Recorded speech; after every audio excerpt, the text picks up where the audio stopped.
Eu sou Mário Cavalcante e tenho uma pergunta pra te fazer. Vamos falar de axé?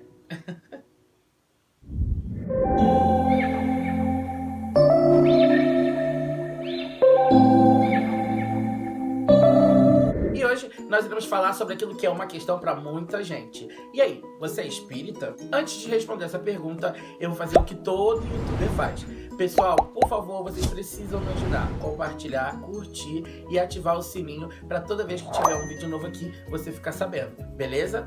Bom, e agora que vocês deram todas as tarefinhas que eu já pedi pra vocês, tá na hora da gente falar um pouquinho sobre esse assunto que é tão polêmico. Muitas pessoas me perguntam se eu sou espírita. Gente, eu não sou espírita, eu sou umbandista. Mas não é a mesma coisa? Não, não é a mesma coisa. Toda pessoa que tem uma religião, ela participa de um grupo chamado de espiritualista. Espiritualista é aquela pessoa que acredita em alguma coisa além da morte, que existe algo divino, alguma divindade além da nossa vida cotidiana. E aí vem a diferença entre o que é ser espírita, umbandista e candomblessista.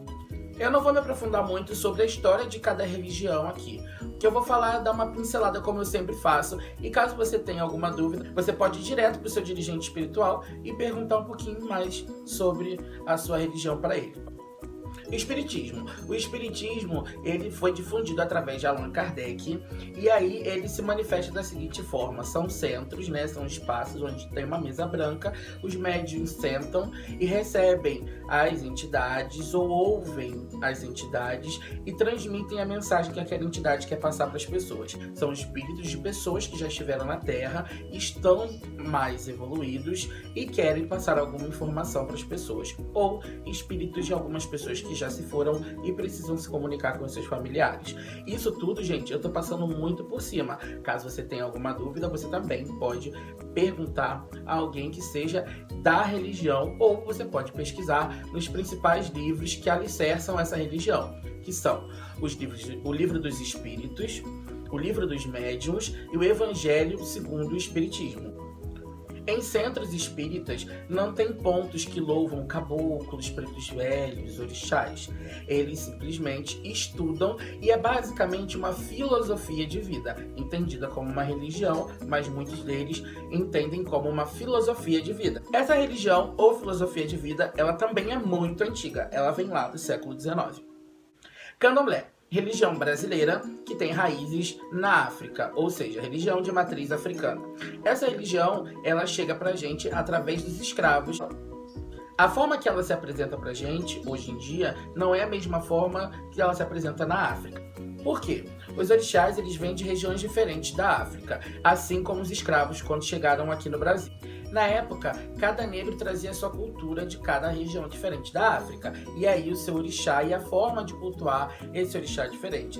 E nos momentos em que os senhorzinhos deixavam eles festejar, né, eles brincarem, eles se distraírem, que eram muito raras, eles se reuniam em rodas e conseguiam de alguma forma se comunicar. E aí, através dessa comunicação, eles conseguiam cada um louvar um pouco o seu orixá. Tá? Pessoal, mais uma vez, muito por cima da história, tem muito detalhe que eu não tô contando e que vocês podem ir atrás, tá? Mas a base, o fundamento do candomblé dentro do Brasil é essa.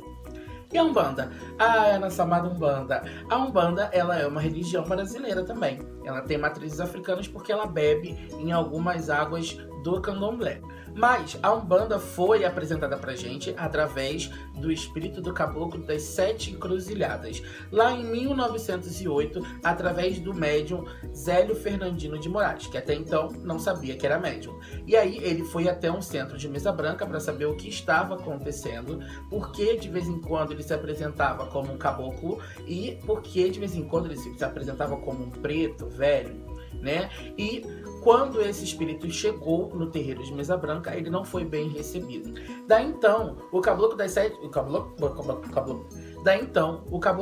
encruzilhadas informa que a partir daquele momento ele fundava a religião chamada Umbanda, que essa religião teria base em alguns princípios do cristianismo e se apresentariam para pessoas humildes e pobres e que precisavam de auxílio. E que aí, esses espíritos que não tinham sido bem recebidos nos centros de mesa branca iriam poder ter voz e poder passar toda aquela informação e sabedoria que eles tinham adquirido ao longo da sua história. Mas a Umbanda, ela tem alguns princípios que vêm do espiritismo e do candomblé. Ela bebe um pouquinho dessas águas, mas isso já é assunto para um outro vídeo, para esse vídeo não ficar muito longo. Ufa, eu juro pra vocês que eu achei que eu não ia conseguir resumir isso no vídeo. Nossa, muito obrigada a todo mundo que tá limpando o condomínio nesse momento, não é mesmo? Ufa, eu acho que de forma bem rapidinha eu consegui pincelar pra vocês um pouquinho do que é cada religião e também passar pra vocês que quem é umbandista não é espírita, quem é candomblessista não é espírita, e que essas religiões, elas podem sim beber um pouquinho da fonte de cada uma delas. Ei, você que pensa que tudo é a mesma coisa. Não, gente, não é a mesma coisa. Cada religião tem o seu fundamento e a sua história, o que não impede de você, como ser humano, utilizar os fundamentos para a sua vida. Aquilo que te faz bem e que faz bem ao próximo. É o que vale, não é isso? Aprender com as lições de Cristo, aprender com as lições da Umbanda, aprender com as lições do Espiritismo e do Candomblé. Isso daí é a vida. Você sim tem a liberdade de utilizar todos esses fundamentos na sua vida para ser uma pessoa melhor, tá bom? Lide com isso. Um beijinho e axé!